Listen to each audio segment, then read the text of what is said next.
Hello everyone, my name is Nitin and welcome you all to my YouTube channel known unknown. आज के इस video में हम लोग डिस्कस करेंगे कि what should we learn from the lockdown. More than 50 days हो गए हम लॉकडाउन के अंदर चल रहे हैं, तो इस लॉकडाउन ने हमें क्या सिखाया या हमने इस लॉकडाउन से क्या सीखना चाहिए, इसको जो है हम इस पूरे वीडियो के अंदर देखेंगे।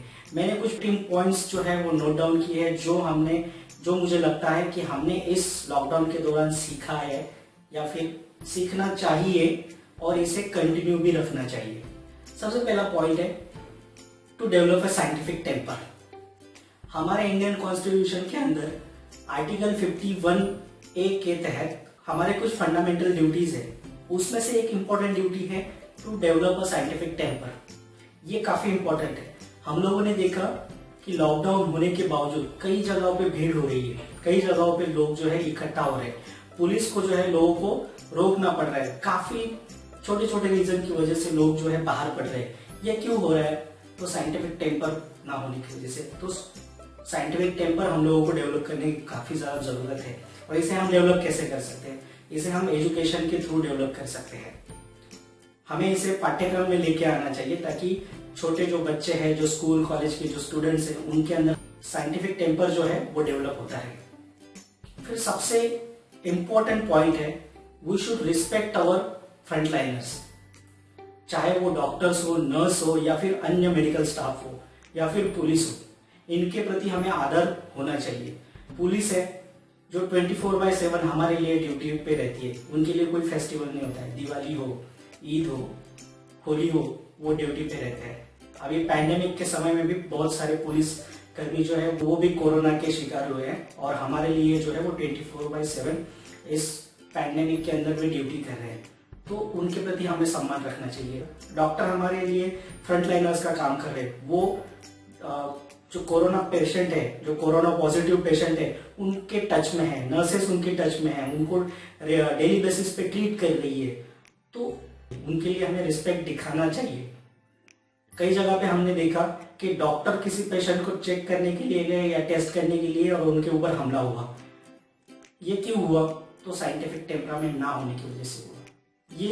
ये जो हमारे फ्रंटलाइनर्स है, इनके प्रति हमें रिस्पेक्ट दिखाना चाहिए। फिर सबसे इंपॉर्टेंट है जो हमारे सफाई कर्मचारी है, जो हमारे क्लीनिंग वर्कर्स है, उनके प्रति हमें रिस्पेक्ट दिखाना चाहिए।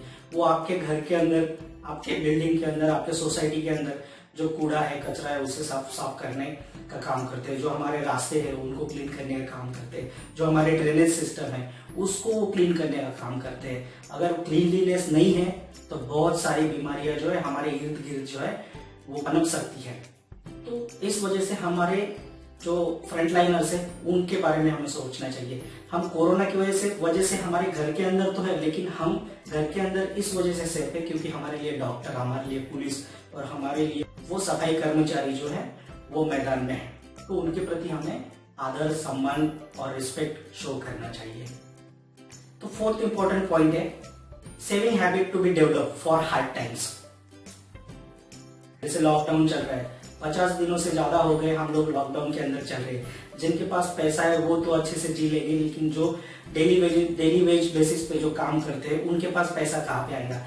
तो ये जो हैबिट है पैसा, थोड़ा थोड़ा पैसा सेव करने की, ये हैबिट हमें डेवलप करनी चाहिए ताकि जब हमारे लॉकडाउन के अंदर कई सारे लोग हैं वो जॉबलेस हो गए, जॉब उनके चले गए हैं, तो ये कठिन समय के अंदर जो हमारी सेविंग है वो काम में आ सकती है। तो ये हैबिट डेवलप करनी चाहिए हम लोगों ने। फिर हम लोगों को एक सीख मिली है कि people are more important than money. पैसा आज नहीं तो कल हम कमा लेंगे, लेकिन इंसान वो कल नहीं आएगा। तो इंसान जो है उसकी अहमियत कहीं ज्यादा है। फिर एक इम्पोर्टेंट पॉइंट है we don't require too many things to survive. हम कम से कम रिसोर्सेस में, कम से कम चीजों के साथ हम हमारे जिंदगी का गुजारा जो है वो कर सकते हैं। लॉकडाउन की वजह से काफी सारे लोग जो है वो घरों के अंदर है, उनके पास लिमिटेड कई सारी चीजें हैं, तो उसके साथ हम लोग जी रहे हैं। हमें पिज्जा, बर्गर या फास्ट फूड अगर नहीं मिलेगा तो भी हमारी जिंदगी जो है हम अच्छे से गुजार सकते हैं। तो ये हमें इस में से समझ में आया है। फिर हमें और एक चीज सीखने को मिली है, importance of hygiene and cleanliness. हमारा गवर्नमेंट जो है वो इंडिपेंडेंस से ही जब से हमें इंडिपेंडेंस मिला है तब से क्लीनलीनेस का इम्पोर्टेंस समझाने की कोशिश कर रहे हैं। कई सारे एडवर्टाइजमेंट, कई सारे ब्रांड एम्बेसडर आए, इनक्रेडिबल इंडिया, कई सारे स्वच्छता अभियान चल रहे, लेकिन लोगों को क्लीनलीनेस का इम्पोर्टेंस समझ में नहीं आया। लेकिन इस कोविड-19 ने लोगों को समझा दिया है कि क्लीनलीनेस का इम्पोर्टेंट क्या है। आज लोग जेब में सैनिटाइजर लेके घूमते हैं, तो ये क्लीनलीनेस का इम्पोर्टेंट है जो ये कोविड-19 ने हमें समझाया है। ये जो हमारा हैबिट है क्लीनलीनेस का, इसे हमें बरकरार रखना है, चाहे वो कोविड-19 हो या ना हो। फिर आए दिन हम देखते हैं कि दिल्ली में पोल्यूशन का खतरा मंडरा रहा है। दिल्ली का एयर क्वालिटी जो इंडेक्स है वो काफी निचले स्तर पर आया है। दिल्ली का इशू नहीं, कई सारे इंडिया के कई सारे सिटीज है, वहां पे एयर पोल्यूशन की कई सारी समस्या है। इंडिया ही नहीं तो बाकी कंट्रीज के अंदर भी एयर पोल्यूशन या पोल्यूशन की बहुत सारी समस्याएं थी, लेकिन उसे भी, पोल्यूशन को भी हम लोग कंट्रोल में ला सकते हैं। ये भी इस कोविड-19 की वजह से, जो लॉकडाउन चल रहा है उसकी वजह से हमारे समझ में आया। अकेले दिल्ली के अंदर एयर पोल्यूशन जो है 49% से जो है नीचे आया है, और ये ऐसा लास्ट कई सालों के बाद देखा गया है कि दिल्ली की जो हवा है वो काफी शुद्ध है। दिल्ली नहीं तो कई सारे जो हमारे इंडिया के सिटीज है, वहां की जो एयर है उसका जो स्तर है वो काफी इम्प्रूव हुआ है, और पोल्यूशन जो है वो कंट्रोल में आया है। इतना ही नहीं तो कई सालों के बाद जालंधर से हिमालय पर्वत भी दिखाई दिया। हिमालय पर्वत की जो लोग घरों की छतों से उस हिमालय पर्वत को देख रहे थे जालंधर के अंदर। तो ये एक मैसेज मिला है हमें कि हम जो है वो पोल्यूशन को कंट्रोल कर सकते हैं, सिर्फ हमें कुछ स्टेप लेने होंगे। दिल्ली के अंदर हम लोग देखे होंगे कि किस तरीके से ऑड इवन का फॉर्मूला दिल्ली गवर्नमेंट ने इम्प्लीमेंट किया। फिर जो एक सीख हम लोग ले सकते हैं वो है effective use of available resources.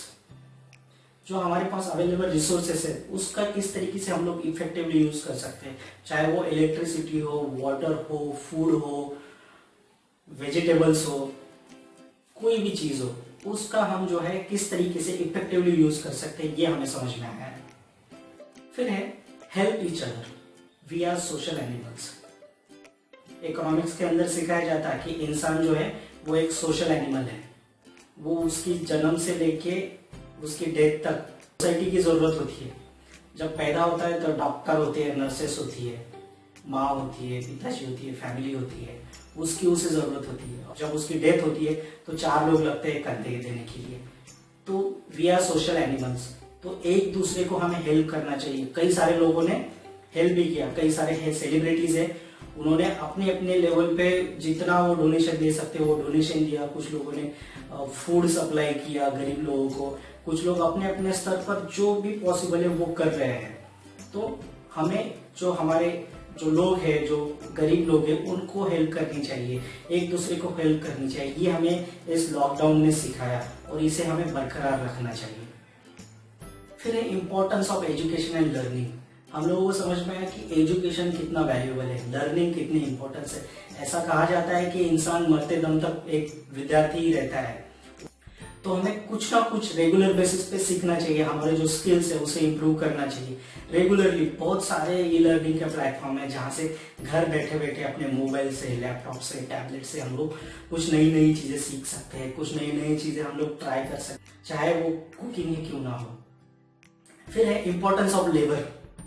कई सारे दिनों से जो है जो मैन्युफैक्चरिंग यूनिट है या मैन्युफैक्चरिंग है, कई सारी कंपनियां हैं वो बंद थी कई सारे दिनों से, तो जिस वजह से लोगों के कई सारे जॉब भी चले गए। लेकिन अभी धीरे धीरे लॉकडाउन हट रहा है कुछ स्टेजेस के अंदर जहाँ पे ग्रीन जोन है, लेकिन वहां पे अभी काम करने के लिए लेबर ही नहीं है। जो प्रवासी मजदूर भाई थे वो लोग अपने अपने सिटीज में, अपने अपने गाँव लौट रहे हैं। तो आपकी कंपनी खुलेगी, आपके मैन्युफैक्चरिंग यूनिट खुलेंगे, लेकिन वहां पे लेबर ही नहीं है काम करने के लिए, तो क्या मैन्युफैक्चर होगा। तो इम्पोर्टेंस ऑफ लेबर जो है ये हमारे ध्यान में।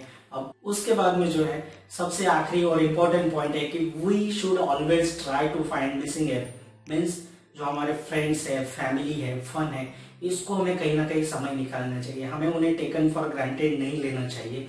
हम क्या करते हैं कि हमारा डे इन डे आउट जो भी हमारा रूटीन है, जो उसके अंदर हम इतना बिजी हो जाते हैं कि हम हमारे फ्रेंड्स, फैमिली इनको समय नहीं दे पाते हैं। जो एंजॉयमेंट है उसे हम एंजॉय नहीं कर पाते हैं, तो खुद को भी जो है हम लोग समय नहीं दे पाते हैं।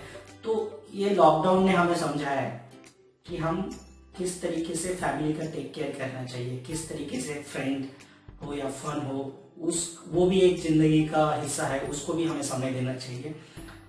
तो ये कुछ मुख्य रूप से लर्निंग है इस लॉकडाउन से, और जो लर्निंग हमें इस लॉकडाउन से मिली है इसको हमें बरकरार रखना है। हमें क्लीनलीनेस और हाइजीन लेवल इसको मेंटेन करके रखना है, चाहे वो कोविड-19 हो या ना हो। हमें साइंटिफिक टेम्पर डेवलप करना है। हमें जो हमारे फ्रंटलाइनर्स है, डॉक्टर, नर्स, पुलिस, इनके प्रति जो है, जो सफाई कर्मचारी है, इनके प्रति हमें रिस्पेक्ट दिखाना है, फैमिली को समय देना है। ये जो कुछ इम्पोर्टेंट पॉइंट है, ये हमारी लर्निंग है और इसको कंटिन्यू हमें रखना चाहिए, चाहे वो लॉकडाउन हो ना हो, कोविड-19 हो ना हो। तो कि आपको ये मेरा वीडियो अच्छा लगा होगा। अगर आपको ये मेरा वीडियो अच्छा लगा होगा तो कृपया इस हमारे वीडियो को शेयर करें, लाइक करें, और अगर आपने इस हमारे चैनल को सब्सक्राइब नहीं किया होगा तो कृपया इस हमारे चैनल को सब्सक्राइब करें। Thank you.